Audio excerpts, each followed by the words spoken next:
Welcome back to Spyro the Dragon Reignited. In this episode, we are going to go into Wizard Peak and then maybe finish Magic Crafters. I may make this episode short just so I don't make it too long. That sounded really weird, but now thinking of it, I can probably finish Magic Crafters in this episode, since all we have is Wizard Peak, the flight level, and the boss level. So it should be good. Also, sorry if in the last few parts my voice was a little, heavy, because I noticed I have not edited part, I believe 6, yeah, it would be part 6, because this is part 7. I have not edited part 6 as of right now, because, well, starting to work a little bit more, and also I kind of want to just focus on, working, and not too much on keeping a consistent schedule.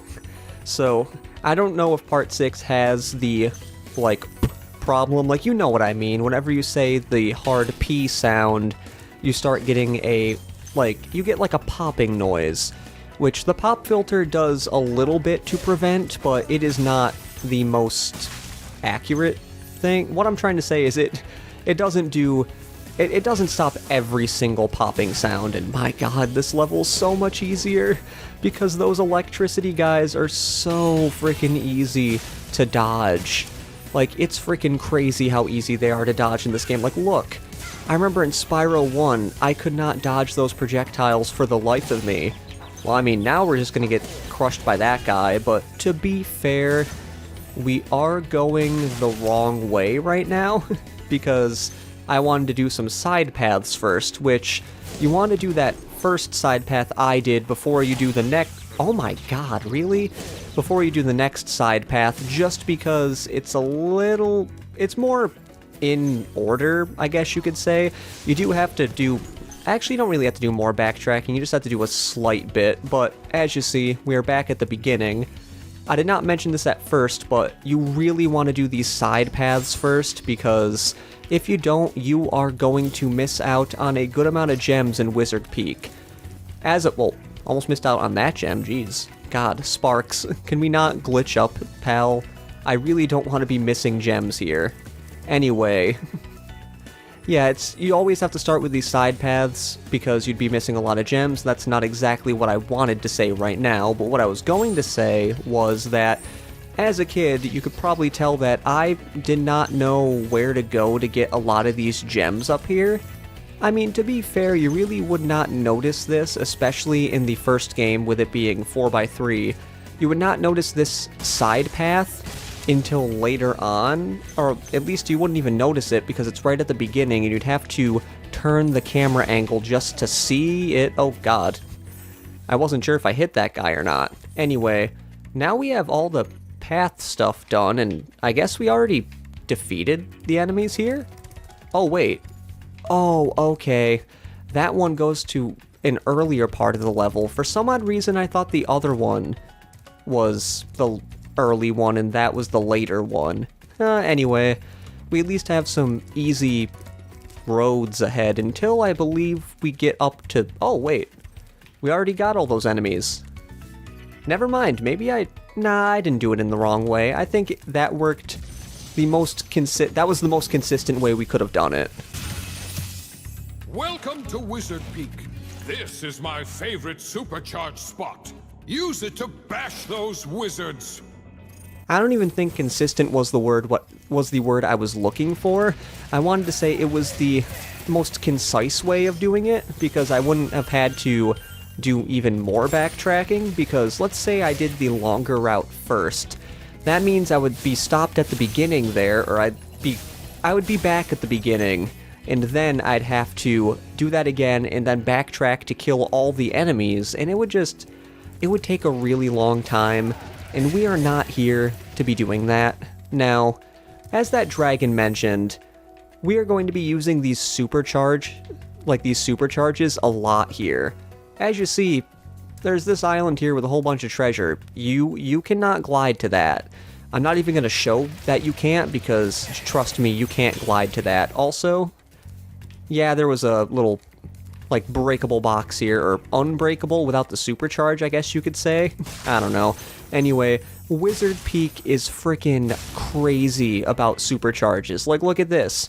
You have to use a supercharge here to jump up to that area, which honestly is is easier to know what to do than the other one, because if you go back and look here, you kind of have to go the wrong way on the supercharge, but if you look here, it's hard to tell that you can jump off of that and get to that area, but we are going to do that right now before we get this dragon right here, which honestly, it's really cool. You can actually see both the dragons, the one on the bottom and the top, because now looking at it, Wizard Peak is not as long of a level as I thought it was. I know I say that about a lot of levels, but I swore Wizard Peak was longer, because I'm getting to this and I'm like, dang, I'm like close to the end. But I guess you could say that about all Spyro the Dragon levels, except freaking Treetops, but Treetops is a beast in and of itself, and oh, first death. You know, I kind of wanted it to be a little bit longer before the first death happened, but, well, it was bound to happen eventually. And now you can finally see why it's such a pain to freaking die in this game. Because every time you goddamn die, one, it's a pain in the butt because these guys are back, because we didn't get the dragon, which, in all honesty, probably should have got the dragon, but let's jump now. We can make it. Oh, come on. Okay, third time is the charm. Turns out what you're supposed to do is you're supposed to keep the charge going. You're not supposed to stop charging to glide. I swore you had to do that in the original Spyro one, but I guess that's not a thing in this game. Let me move the mic a tiny bit closer. That may make the problem I was having earlier apparent. Also, the scariest egg thief to get. I wasn't exactly sure if it was on this area here or another area. Actually, I think the other... Oh, no, I know where the other egg thief is. It's actually over there by that little pond there. You can't really see it's a pond, but you can see the egg thief dancing. Anyway, now that we're done with this, we can't glide back over there. We have to glide to this further part of the level. I know, it's really weird, but this is the only way you can get through here without dying. So just do as I say. I almost said not as I do, but no, do as I say and as I do. Also, I'm just gonna get this dragon so I don't have to do that crap again. Well done, Spyro. Thank you for releasing me. You know, now thinking of it, I would not have had to do that again anyway, because you keep the gems you have. Anyway, I really gotta stop saying that. Oh, goodness gracious, okay, these guys are scary. We've seen them before in, I believe it was Alpine Ridge we saw these guys, but that was a secret path. This is the first area where you are forced to deal with them, where you actually have to frickin' run into their paths, but they give you the supercharge, which is a lot easier to deal with them, and I almost went the wrong way. We're supposed to go here to then jump, and then, oh goodness, my god. I did not realize how powerful the supercharge is in this game. I may be exaggerating, but I swore you didn't have to just hold the supercharge to get to places. I thought I was gonna freaking overshoot the area. Now, is there any gems behind? Oh, yep, there are. Insomniac. I know this game was technically made by Toys for Bob, at least the updated version, but all the gem placement is the same, so good old Insomniac. Putting gems on the back of that area, making it really hard to not die. But good thing we are skilled players at this game. I mean, I am. I'm hoping you are too, but you could be watching this game to see what to do. Which, if that's the case, then hey, that's pretty cool. I don't know. I don't get too many viewers as of right now, which is partially the reason why I don't feel like keeping an not updated schedule, but sorry about that. Someone called my phone and I started talking about it, but I decided, you know what? We're just going to cut that out because the commentary was a little weird because I wasn't sure what I wanted to say. Because originally I wanted to only mute well, it's not even the ringer. I wanted to stop the vibration from my phone from going off, so I hit the lock button once, but I was like, wait a second, I kinda don't want it ringing either, because I want to be able to see my timer. So I had to end the call, and then it locked my phone, so I had to make it so I could actually see the timer, and whatever. They will leave a message if it is important. because I don't feel like answering the phone right now. It could be someone important eventually, because I think I've gotten calls from them before, but they never leave a message though. Oh, I freaking hate that guy. They put that charge guy in front of him to make it so you, like, basically kill yourself. Well, not really kill yourself, but did I get all the gems? No, there's no way I got all the gems. Oh, come on, there's 2 more? Really? Where'd I miss 2 gems? Well, either way, let's just get this dragon right here. Listen carefully, Spyro. There's a secret area in the artisan's home world near the waterfall. Try jumping on the stones there. Artisan's homeworld? Waterfall. Sounds good. One, I really liked how that dragon had, like, a floating ball between his horns. That was a pretty cool touch they added. Good job, Toys for Bob. And also, that is the dragon I've been mentioning for such a long time now. That tells you about the secret level in the Artisan's homeworld. Well, it's just the flight level. You don't need to worry about that. We did that flight level a really long time ago. Did I not kill one of these guys? I'm pretty sure I did, so I'm not entirely sure what gem I missed. Did I miss one up here? Oh, no, I didn't. Okay, let me try something. Okay, that doesn't do anything. I swore there was a way you could, like in all the Spyro games on the Reignited trilogy, that you could press the shoulder buttons or something. And that does not look like it works. I'm gonna have to find that out later. Either way, I tend not to use the feature I'm talking about, which I haven't really explained. It is used to find gems in Spyro 2 and in an upgrade in Spyro 3. If you held down all the shoulder buttons at once, you were able to find... Sparks would point to where the closest gem was, and it's a really nice feature for the bigger levels in that game when you're stuck and you can't find where a frickin' gem is, but I thought they got rid of the feature, but apparently they did not. Now, it's only 2 gems I'm looking for. I'm going to cut out until I find them, because this could take a while. So I found out how to use the pointing feature. If you click on the left stick, Sparks will show you where the gems are. Because I have been looking for this 2 gem for a pretty long time. Where is it? Where is he pointing? Where do you point, buddy? Okay, over here. It's like around this area. Keep pointing for me. Okay, this way. God, I'm really gonna like this feature here. Because is it up? No, okay, it's still over here. What? Did I, like, miss something in this area? What the? Where are you? Don't have me going up. What? Is it? It's not up there, though. What do you mean it's over here? Is it, like, up this side? Where's this boy pointing? Okay, it's up here. Did I just miss it at the top and I'm gonna be really mad that I did? Okay. Is it up here?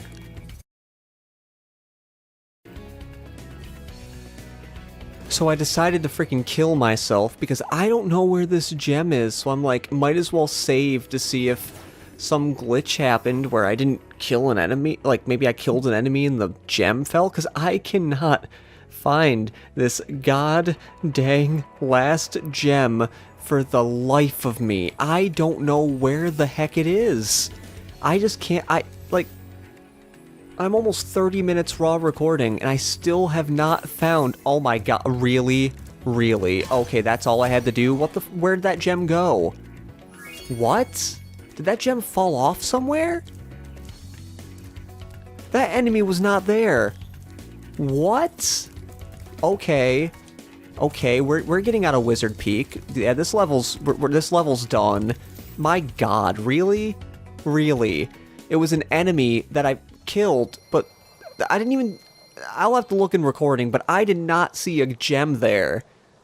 But then I kill myself because I'm like, oh, maybe an enemy died and, like, somehow the gem fell somewhere. But that must have been what happened, because the enemy came back and I could kill him and I got all the gems now. My god. Oh, god. I cut out a lot of that, but I was getting frustrated with that level. It was Oh, I have never had that much trouble with a goddamn level before. I was like, you know, you'd think I'd find the freaking gem at some point, but I freaking searched that level like, I don't think I left any corner unturned in that level. And I was like, why can I not find this one single 2 gem? My god. I really have to look at the recording because it might be there and I was just stupid. But I swear I did not see it. Anyway, we're on Crystal Flight. Got it. I went so long without talking that I am not used to commentating right now. God. Thank God I have a timer, because if I did not have a timer, I would have no frickin' idea where in the episode I am. Now, Crystal Flight. It's one of my favorite flight levels, but one thing you want to be careful of is how much you are pressing the A button, and I say be careful, but what I actually mean is, press the A button a lot, you start flying faster when you do that. It's really weird that that's actually a thing, but it is. Now, what you want to do now is you want to go for the planes. You'd think you'd go for the chests first, but the planes will really help you. If you do this correctly, I believe you should be around where the chests are. Oh, goodness, I think I might... Oh, no. Yeah, that actually works pretty well. You do the planes first, and then you are to where the chests are. Thank God I didn't fall there, because that would have been bad. Freaking Crystal Flight's usually the one that I can do with pretty much ease. Like, look at this. We are almost... Look at that. We're done already. Crystal Flight is like one of the easiest flight levels, and I do not know why. Yeah, we're gonna quit. We might as well... Actually... I'm gonna end the episode off here, because... We are technically 17 minutes in the episode now, at least according to my timer, so it's getting close to the end. My god, this episode is just full of me going through Wizard Peak, trying to find the last 2 gem. My god. So, anyway, once this loading screen is done, that's about it for this episode of Spyro the Dragon. In the next episode, we are going to fight Blowhard and then start the Beast Makers. I'm gonna... I can say that because, well, the one... the balloonist said that the next level was Beastmaker, so it's not really a spoiler. Anyway, in the next episode, we are going to be going to Blowhard, and hopefully I don't have to find a 2 gem that was in an enemy that I swear the freaking gem must have fell off somewhere and, like, despawned. Anyway, this has been Jordan saying see you later, and goodbye until the next episode.